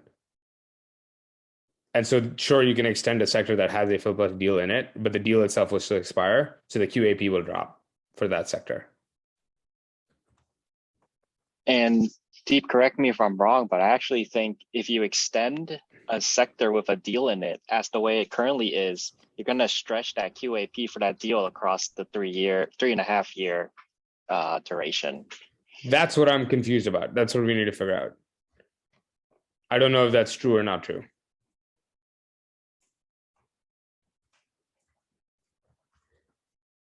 Okay, so clearly there's some work that we need to do on this to figure out what the deal is. Meg, to your point, what we had flagged was basically if there is a way to extend verified deals, we are interested, but we'd like to create a governance mechanism for it. And it could be something like, we could do something simplistic because this is likely a one-time thing where it's like, okay, blanket like approval from like N notaries on like a proposed set. And the proposed set could start out as everything. Every verified deal is eligible. And then we can do like an open round of deliberation on like, what do we think should not be? So if there's clear cases of abuse, clear cases where we think like Fill Plus principles were not upheld, maybe those should be excluded and not be given the ability to extend. But if it's just sector-based extension, then the power, like the control in a way is like out of our hands. And so we should figure out like how we actually want to do that. Because my understanding is with FIP 45, a sector gets extended, but its QAP doesn't, James. And so that's not, my understanding is actually not what you're saying. It's different. Jennifer, are you saying that the QAP would drop when the deal ends?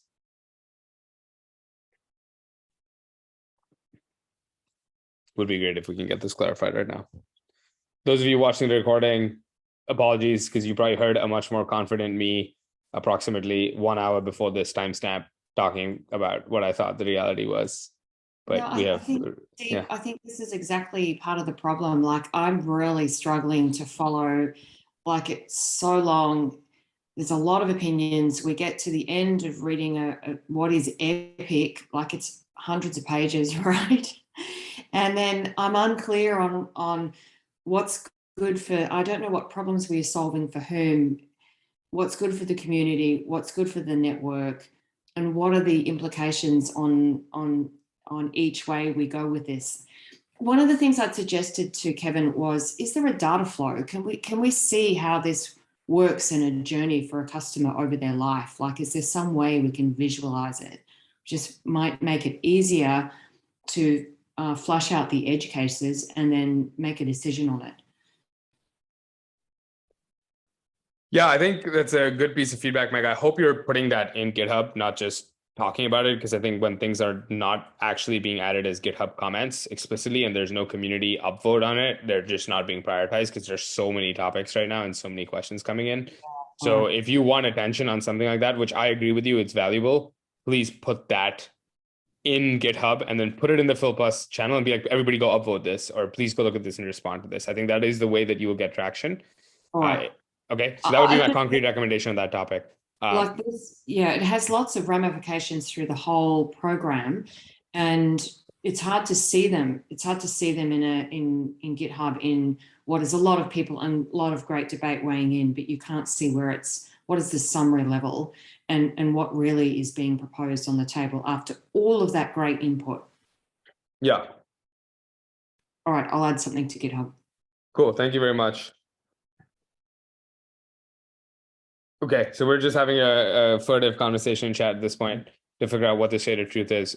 It sounds like, you know, I'd like to assume 45 will pass just because like it looks like there's decent support in the community for it. Anyway, assuming in a world of 45, we need to figure out if a sector can go from 10x to 35x and back down to 3.5x.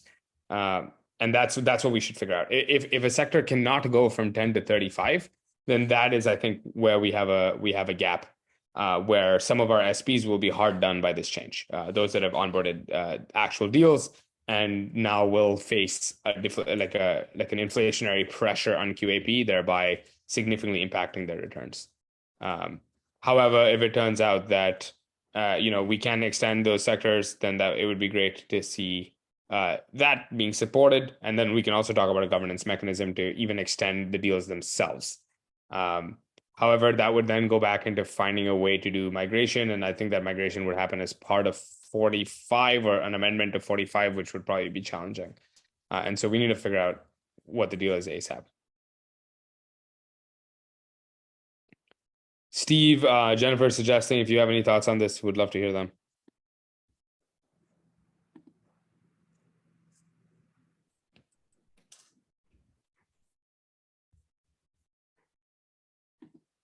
I don't see Steve here. I don't think he's here. Oh. He's here. This is Steven from ipfs Force, the runs Venus. Yeah.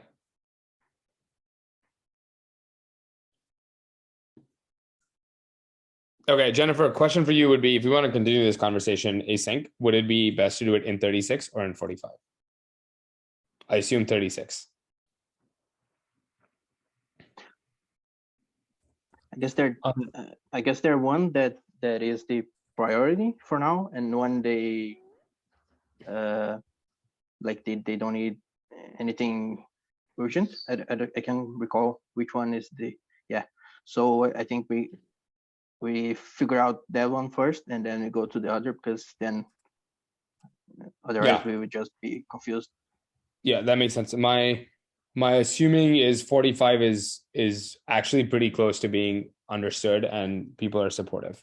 And so that's the only reason why I'm talking about 36.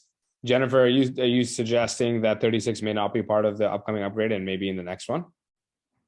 Yeah, I'm sorry. I just come back here. So currently the core dev meeting actually discussed a lot of the proposals we need to be planned into the next upgrade, and FIPs 36 and also FIP 45 are under discussing. But right now there are lots of different opinions, especially for the 36. So currently, my personal opinion is that because there are lots of things here, so we really want to have an upgrade. Recently, perhaps in 2 months. We don't want to take a very long time, for the governance discussing. We think that for something we need to make a decision and to move on. And yeah, for the and actually the core dev meeting is on the technical side, and about the governance, I would think that. I think you dropped. Yeah, we lost him.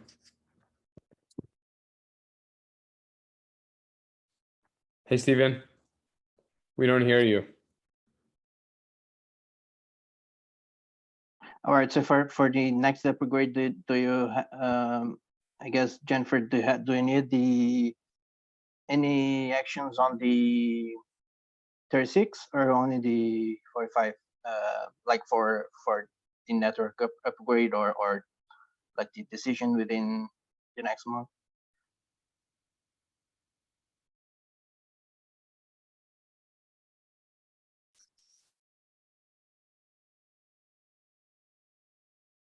Yeah.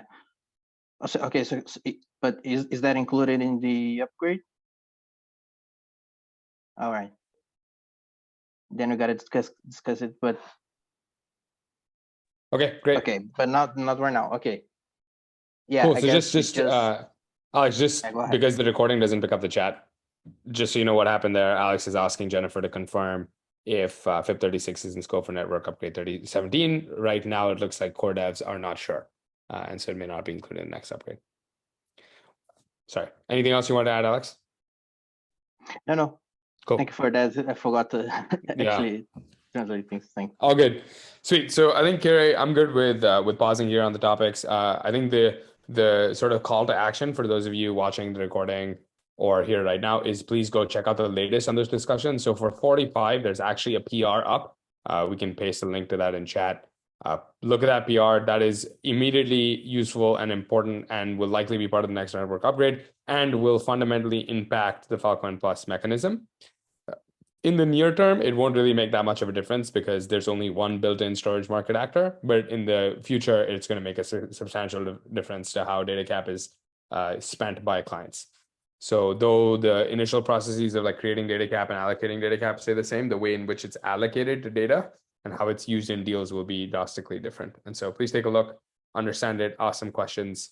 The pull request is a little bit easier to read too, Meg, because it's scoped down to like actually like what the changes are. But then it also gets, digging in a little bit into the code. And so depending on your familiarity with software, I'd say take a look at the pull request. If not, then, the discussion towards the bottom would probably be where to start. Yeah, let me share the links right now. This is the discussion. Alex, take it away. You have a hand.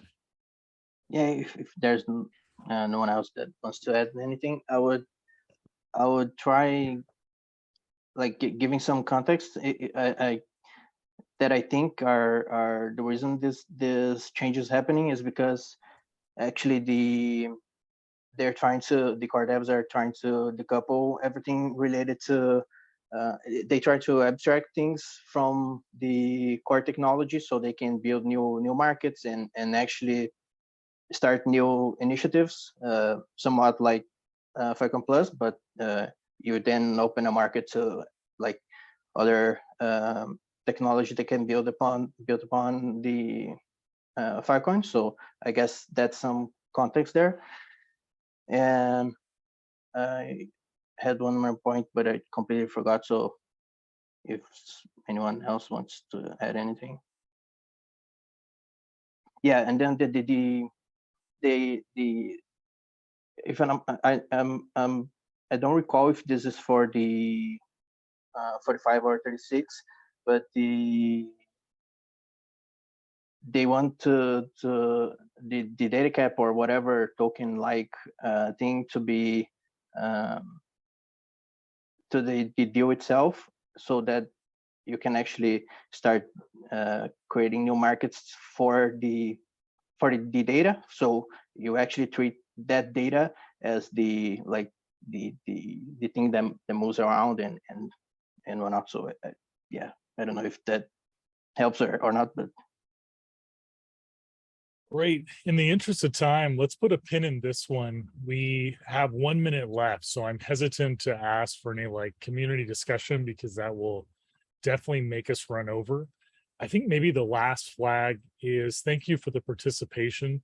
As a friendly reminder, if there's anything that you want to get on these governance calls inside of the Filecoin project Notary governance repo, every week after the call, I'll make a new issue and I'll title it the next sync. So that'll be up shortly tomorrow. If you come in here and post anything that you want to get on the agenda, this has what we're talking about, the links, everything you may need. Really good source if you're watching this or if you want to see. Natu, I see you on the line. I haven't met, but if you were keen to present or talk, that would be a great way to get started if you wanted to come back to me at the next syncs in the future. So with that, I'll kind of maybe stop the recording. I'll pause. If anybody has anything, feel free to post it in Slack or the governance repo. So with that, Deep, RG, do you guys have any closing thoughts before we end the call? No. Thank you. Have a good rest of your day. Thanks, everyone. Cheers, guys. Thanks. Yeah.